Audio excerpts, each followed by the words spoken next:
Hello दोस्तों, हमारा आज का टॉपिक जो है वो आकलन से जुड़ा हुआ है और हमारा टॉपिक है बच्चों के फीडबैक से सीखना, जिसे लिखा है कविता कृष्णा ने। आज मैं इसकी रिकॉर्डिंग करने वाली हूँ, तो शुरू करते हैं। इस लेख की शुरुआत एक कोटेशन से होती है जो टू किल अ मॉकिंग बर्ड से लिया गया है, जिसे हार्पर ली ने लिखा है। कोटेशन है, आप किसी व्यक्ति को तब तक ठीक से नहीं समझ सकते जब तक आप उससे जुड़ी बातों के बारे में उसके नज़रिए से नहीं सोचते, जब तक आप उसके मन में उतरकर उसका जीवन नहीं जीते। इसके बाद लेख की शुरुआत होती है, जिसे कविता कृष्णा ने लिखा है। जब पहली बार मैंने 15 साल की उम्र में टू किल अ मॉकिंग बर्ड पढ़ी थी तो इन शब्दों ने मुझ पर गहरी छाप छोड़ी थी। मैं अक्सर सोचती थी कि किसी दूसरे व्यक्ति की आंखों से दुनिया कैसी दिखाई देती होगी। सड़क के नुक्कड़ पर बैठा मोची, बस स्टॉप पर खड़ा मूंगफली बेचने वाला व्यक्ति, मंच पर खड़े प्राचार्य, इन लोगों को दुनिया कैसी दिखाई देती होगी। दोपहर की अपनी उबाऊ कक्षा में बैठे हुए मैं यही सोचती थी, क्या मेरी शिक्षिका ने कभी अपने विद्यार्थियों की जगह पर खुद को रखकर सोचा है? अगर वो मेरी आंखों से कक्षा को देख सकती तो क्या कुछ बदल पाता? क्या पढ़ाई के साथ साथ थोड़ा हंसी मजाक करके वे कक्षा को जीवंत कर पाती? क्या वे हमें कम होमवर्क देने लगती? क्या वे खुद बोलना कम करके हमें ज़्यादा बोलने देती? जब पढ़ाना शुरू किया तो मैंने पाया कि चीज़ों को, स्थितियों को विद्यार्थियों के नज़रिए से देखने पर पढ़ाना ज़्यादा दिलचस्प और ज़्यादा मज़ेदार हो जाता है। मुझे यह भी लगता है कि इस समझ ने मुझे बेहतर शिक्षिका बनाया। अपने विद्यार्थियों के नज़रियों को हम अलग अलग तरीक़ों से समझ सकते हैं। इस लेख में मैं इस बात की पड़ताल कर रही हूँ कि सीखने और सिखाने को, इसके लिए तरीक़ों को बेहतर बनाने के लिए विद्यार्थियों के नज़रियों को इकट्ठा करने में लिखित फीडबैक की प्रश्नावली किस प्रकार उपयोगी हो सकती है।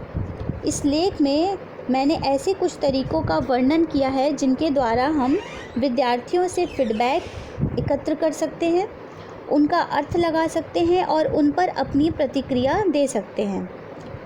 तो अब जानते हैं कि फीडबैक है क्या। शब्दकोश के अनुसार फीडबैक ऐसी प्रक्रिया जिसके द्वारा किसी व्यवस्था के उत्पाद, परिणाम या प्रतिक्रिया के द्वारा स्वयं उस व्यवस्था में संशोधन किया जा सकता है, उसे नियंत्रित किया जा सकता है या उसे बदला जा सकता है। अगला टॉपिक उन्होंने लिखा है फीडबैक से सीखना। शिक्षकों के रूप में हम निरंतर अपने विद्यार्थियों को फीडबैक देते रहते हैं। उनकी कॉपियों में सुधार करना, कक्षाओं में उन्हें सुझाव देना या स्कूल के गलियारे में उन्हें याद दिलाना कि ये सभी फीडबैक के प्रकार ही हैं।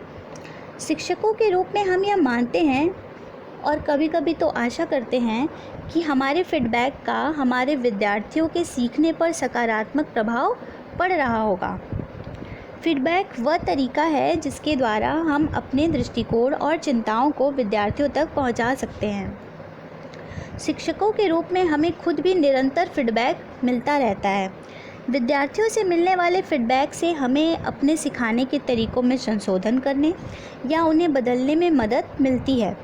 विद्यार्थियों के चेहरों पर उभरने वाले भाव, उनके द्वारा पूछे जाने वाले सवाल और उनका लिखित कार्य, ये सभी विद्यार्थियों से मिलने वाले फीडबैक के ही प्रकार हैं।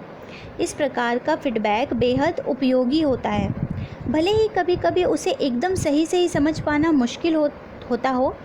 विद्यार्थियों द्वारा ली जा रही जमाइयाँ क्या यह दर्शाती हैं कि पाठ उबाऊ है, अथवा यह कि विद्यार्थी रात को देर तक जाग रहे थे। विद्यार्थियों के नज़रियों व उनकी चिंताओं को समझने का एक सीधा तरीका है कि उन्हीं से पूछना। लिखित प्रश्नावली विद्यार्थियों से फीडबैक हासिल करने का एक व्यवस्थित तरीका है। फीडबैक की प्रश्नावली में हम यह तय कर सकते हैं कि हमें किस बात पर ध्यान केंद्रित करना है। विद्यार्थी जो कुछ सीख रहे हैं उसके बारे में हम उनके दृष्टिकोण को जान सकते हैं। हमें अपने सिखाने के तरीक़ों के बारे में भी फीडबैक मिल सकता है। नेक्स्ट उन्होंने लिखा है लिखित फीडबैक कब, कैसे। लिखित फीडबैक किसी सत्र के बीच में लिया जा सकता है, क्योंकि तब हमारे पास मौके रहते हैं कि हम जो पढ़ा रहे हैं और जिस तरह पढ़ा रहे हैं उसमें बदलाव कर सकें। विद्यार्थियों की प्रतिक्रियाओं से हमें यह जानने में मदद मिल सकती है कि हमारे पढ़ाने के तरीके में उन्हें कौन सी बात मददगार लगती है और कौन सी मुश्किल लगती है। इससे हमें उन विद्यार्थियों की चिंताओं को समझने में भी मदद मिल सकती है जो अन्यथा खुलकर अपनी बात कहने में कतराते हैं। लिखित फीडबैक पाठ्यक्रम के अंत में भी लिया जा सकता है और तब हमें इससे भविष्य की योजनाएं बनाने के लिए बहुत से सुझाव मिल सकते हैं। यह प्राथमिक स्कूल के छोटे विद्यार्थियों तथा हाई स्कूल के बड़े विद्यार्थियों दोनों के लिए लाभकारी होता है। जाहिर है कि प्रश्नावलियों को उम्र के मुताबिक तैयार करना होगा। लिखित फीडबैक को कक्षा के समय ही 10 से 15 मिनटों में प्राप्त किया जा सकता है।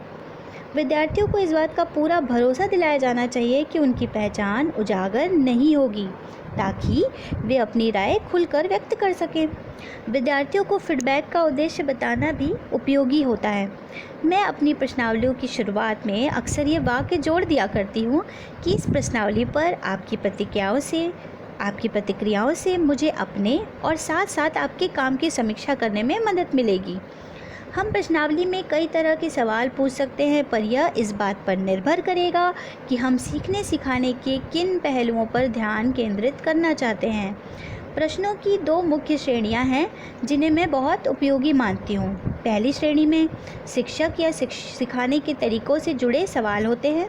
वहीं दूसरी श्रेणी में ऐसे सवाल होते हैं जो विद्यार्थियों को उनके सीखने पर सोचने विचारने के लिए प्रेरित करते हैं। इसके बाद इन्होंने लिखा है शिक्षण के तरीकों पर सवाल। इस श्रेणी में ब्लैक बोर्ड के उपयोग, कक्षा में हमारे द्वारा इस्तेमाल की जाने वाली भाषा और विद्यार्थियों द्वारा पूछे जाने वाले प्रश्नों पर हमारे रवैये से जुड़े सवाल हो सकते हैं। इन सवालों से मिली विद्यार्थियों की प्रतिक्रियाओं से मैं ये जान पाती हूँ कि मेरे सिखाने के ढंग में क्या बात कारगर साबित हो रही है।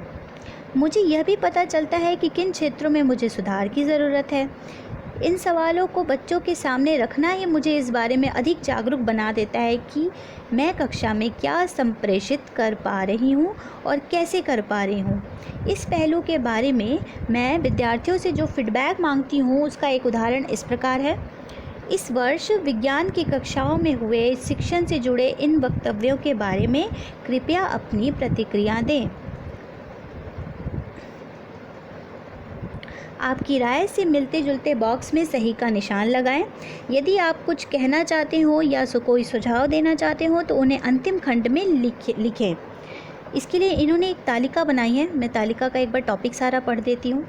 एक तरफ उन्होंने कथन लिखा है, उसके बाद साइड में राइट साइड उन्होंने एक बनाया है कॉलम जिसमें लिखा है पूरी तरह से सहमत, सहमत, असहमत, पूरी तरह से सहमत, अन्य टिप्पणी या सुझाव। तो इन्होंने जो टॉपिक लिए हैं वो है कक्षा में पढ़ाया गया टॉपिक प्रासंगिक और रुचिकर था। इसमें छात्रों को बताना होगा कि क्या वे इससे पूरी तरह से सहमत हैं या केवल सहमत हैं, असहमत हैं, पूरी तरह से असहमत हैं, या फिर इससे रिलेटेड अगर बच्चे कोई टिप्पणी देना चाहें, कोई फीडबैक देना चाहें तो वो दे सकते हैं। तो मैं एक बार सारे टॉपिक पढ़ देती हूँ। शिक्षक द्वारा इस्तेमाल की गई भाषा स्पष्ट और समझने में आसान थी। शिक्षक ने ब्लैक बोर्ड का इस्तेमाल अच्छी तरह से किया। शिक्षक द्वारा दी गई व्याख्याएं स्पष्ट और समझ में आईं। गतिविधियां अच्छे से संचालित की गई और निर्देश जो है स्पष्टता से दिए गए। असाइनमेंट्स और टेस्ट में समय पर सुधार किया गया और शिक्षक ने आपके काम पर साफ और उपयोगी फीडबैक दिया। ये हमने सारा बॉक्स पढ़ लिया। इसके बाद विद्यार्थियों की प्रतिक्रियाओं ने अक्सर ऐसे पहलुओं को उजागर किया है जिसमें मैं अपनी कार्यकुशलता को और बेहतर कर सकती हूँ। यहाँ मैं विद्यार्थियों से मिली टिप्पणियों और सुझावों के कुछ उदाहरण दे रही हूँ जिन्होंने मुझे ऐसे तरीकों को तलाशने के लिए प्रेरित किया जिनसे मैं अपने शिक्षण को बेहतर बना सकती थी। अक्का, मेरे ख्याल से आपको चित्रकला का प्रशिक्षण लेना चाहिए। कई बार ब्लैक बोर्ड पर आप जो चित्र बनाती हैं वे हमें समझ में नहीं आते। इसके बाद मैं ब्लैक बोर्ड पर चित्रों और आरेखों को ज़्यादा सरल और स्पष्ट ढंग से बनाने पर ध्यान देने लगी हूँ। इसके अलावा किसी भी नए आरेख या चित्र को ब्लैक बोर्ड पर बनाने से पहले मैं उसका अभ्यास कर लेती हूँ। आप लोग प्रयोगशाला के कार्य के लिए निर्देश ज़्यादा ही विस्तार से देती हैं और उसमें बहुत समय गंवाती हैं। ये बहुत उबाऊ हो जाता है। अब मैं इस बारे में ध्यान से सोचती हूँ कि प्रयोगशाला के कार्य से पहले मुझे विद्यार्थियों से क्या कहना है। मैंने विस्तृत निर्देशों के बजाय रंग बिरंगे पोस्टरों का प्रयोग करना शुरू कर दिया है, जिनके द्वारा मैं विद्यार्थियों को प्रयोगशाला के नियम याद दिलाती हूँ। मैं विद्यार्थियों को इस बात के लिए भी प्रोत्साहित करती हूँ कि वे स्वतंत्र रूप से भी लिखित निर्देशों को पढ़ें और उनका अनुसरण करें। अगला वो किसी छात्र का फीडबैक लिखती हैं। मुझे दोपहर बाद की कक्षाओं में नींद आती है। दोपहर के समय हम कक्षा से बाहर की ओर ज़्यादा गतिविधियाँ कर सकते थे, इसलिए तत्पश्चात जब भी संभव होता है तो नींद आने वाले उस समय में अध्ययन यात्राएं, कक्षा के भीतर प्रश्नोत्तर एवं परियोजना कार्य कराए जाते हैं। नेक्स्ट वो एक स्टूडेंट का फीडबैक लिखती हैं। मेरी कॉपी में आपने जो फीडबैक दिया उससे मुझे बहुत मदद मिली है। इन प्रतिक्रियाओं से मुझे विद्यार्थियों की कॉपियों में काफ़ी विस्तृत रूप से लिखित फीडबैक देते रहने का प्रोत्साहन मिलता है, भले ही इसके लिए मुझे ज़्यादा समय देना पड़े। नेक्स्ट टॉपिक वो लिखती हैं विद्यार्थियों के सीखने के बारे में सवाल।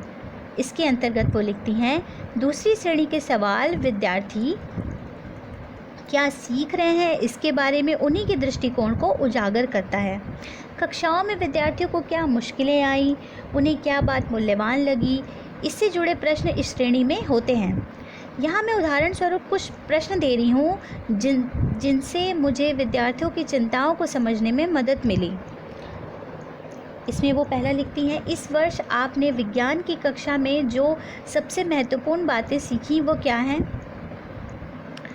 आप क्या सोचते हैं आप कौन सी चीज़ बेहतर ढंग से कर सकते थे? तीसरा, इस वाक्य को पूरा करें और बताएं कि आप विज्ञान के बारे में क्या महसूस करते हैं। विज्ञान डैश है। गणित की कक्षाओं में आपको सबसे अधिक क्या पसंद आया?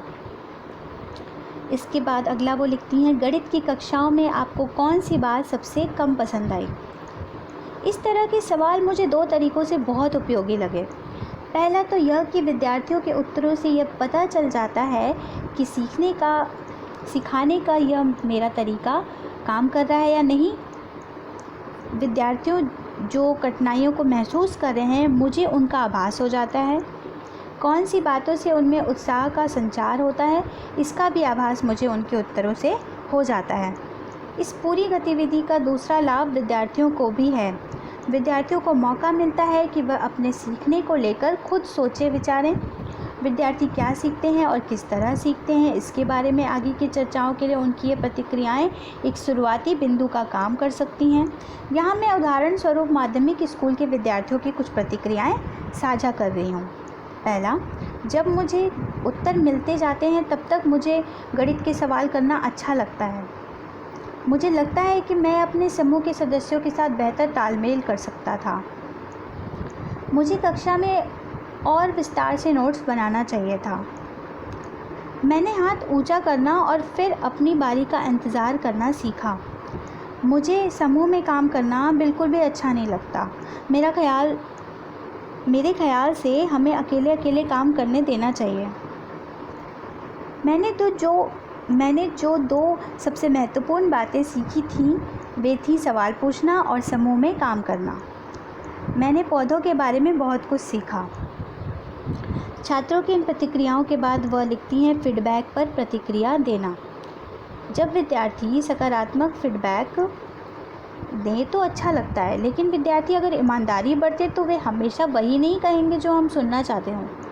वो हो सकता है कि विद्यार्थी ऐसा फीडबैक दे जिससे हम सहमत ना हो सकता है कि उनकी प्रतिक्रियाओं से हमें कष्ट पहुँचे, गुस्सा आए या पछतावा हो। ये बहुत ज़रूरी है कि हम इन भावनाओं को स्वीकार करें और फिर आगे बढ़ जाएं। विद्यार्थियों के फीडबैक के प्रति खुला रवैया रखना बहुत ज़रूरी है, चाहे उनका फीडबैक सकारात्मक लगे अथवा नकारात्मक। फीडबैक पर उनकी जो प्रतिक्रिया है वह देते समय वह निष्पक्षता और तटस्थता का भाव रखें तो इससे मदद मिलती है। मुझे खुद से यह सवाल करना मददगार लगता है, इस दृष्टिकोण से मैं क्या सीख सकती हूँ। फीडबैक प्रशंसा या आलोचना से भिन्न है। इसका उद्देश्य होता है सीखने व सिखाने में सुधार करने में हमारी मदद करना। विद्यार्थियों के फीडबैक पर प्रतिक्रिया देने की तरफ सबसे पहला कदम है उनके फीडबैक को तत्काल स्वीकार करना। सकारात्मक व नकारात्मक दोनों तरह के फीडबैक को स्वीकार करने से विद्यार्थियों को यह संदेश मिलता है कि हम उनकी बातों को गंभीरता से लेते हैं और उनके विचारों के प्रति खुला रवैया रखते हैं। फिर उनके फीडबैक पर काम करना अलग चरण है, इसे हम अगले चरण में कर सकते हैं। पर प्रतिक्रिया देने का अर्थ यह नहीं कि हमें उनकी सारे के सारे सुझावों को मानना ही है या उन्हें अपनाना ही है। हो सकता है कि फीडबैक के कुछ ऐसे पहलू हों जिन पर हम कुछ भी न करने का निर्णय लें। हो सकता है विद्यार्थियों के कुछ सुझाव अनुपयुक्त हों या उन्हें लागू करना बहुत कठिन हो। विद्यार्थियों तक अपनी यह बात पहुंचाना बहुत ज़रूरी है कि क्यों हमें ऐसे फीडबैक को अंगीकार नहीं कर रहे हैं। विद्यार्थियों की प्रतिक्रिया के बाबत हम जो बदलाव करने का निर्णय लेते हैं उसके बारे में भी हमें छात्रों को बताना चाहिए। उनके फीडबैक को लेकर हमारी प्रतिक्रिया हमारे लिए एक मौका हो सकती है कि हम पूरी कक्षा को लेकर अपनी अपेक्षाओं को जाहिर कर सकें। इससे ऐसी गुंजाइश पैदा हो सकती हैं जहां हम विद्यार्थियों से उनकी अपेक्षाओं व सीखने के बारे में चर्चा कर सकें। अंत में वे लिखती हैं, अगर हम चाहते हैं कि हमारे विद्यार्थी एक दूसरे से सीखें और हमारे सुझाव के प्रति खुला रवैया अपनाएं, तो हमें ही उन्हें यह करके दिखाना होगा। जब हम खुले ढंग से फीडबैक मांगते हैं और खुले ढंग से उस पर प्रतिक्रिया देते हैं तो हम विद्यार्थियों के लिए एक प्रतिमान सामने रखते हैं कि एक दूसरे के नज़रियों और एक दूसरे के विचारों से किस प्रकार सीखा जाए। हम यह बात उन तक संप्रेषित करते हैं कि सीखना विद्यार्थियों और शिक्षकों के बीच होने वाली एक साझा प्रक्रिया है। विद्यार्थियों को सुनने से हमें सीखने के बहुत मौके मिलते हैं, अपने बारे में, अपने विद्यार्थियों के बारे में और दुनिया के बारे में। वह शिक्षक जो अपने विद्यार्थियों के साथ सौहार्द स्थापित कर लेता है, उनके साथ एका बना लेता है, वह उनसे सीखता ज़्यादा है, उन्हें सिखाता कम है। इस लेख के अंत में वे जोड़ती हैं मोहनदास करमचंद गांधी, जिन्होंने खादी विद्यालय सेवाग्राम में विद्यार्थियों से बात करते हुए कुछ कहा था। गांधी जी द्वारा कही गई बात को वो शेयर करती हैं कि जब भी मैं किसी से बात करता हूँ मैं उनसे कुछ सीखता हूँ, जितना मैं उसे देता हूँ उससे ज़्यादा पाता हूँ। इस तरह एक सच्चा शिक्षक खुद को अपने विद्यार्थियों का विद्यार्थी मानता है। यदि आप अपने शिष्यों को इस दृष्टिकोण के साथ सिखाएंगे तो आप उनसे बहुत कुछ सीखेंगे। ये बात गांधी जी की जो है वो 15 फरवरी 1942 को हरिजन सेवा में प्रकाशित हुई थी। अंत में हम थोड़ा कविता कृष्णा जी के बारे में जान लेते हैं। इंजीनियरिंग की पढ़ाई के बाद लगभग 15 साल कृष्णमूर्ति फाउंडेशन के ऋषि वेली स्कूल मन्नापल्ली में उन्होंने विज्ञान पढ़ाया है। तो ये लेख समाप्त होता है। इसको पढ़कर आप अगर इस पर कुछ रिफ्लेक्शन देना चाहते हैं तो ज़रूर बताएं कमेंट में। Thank you friends.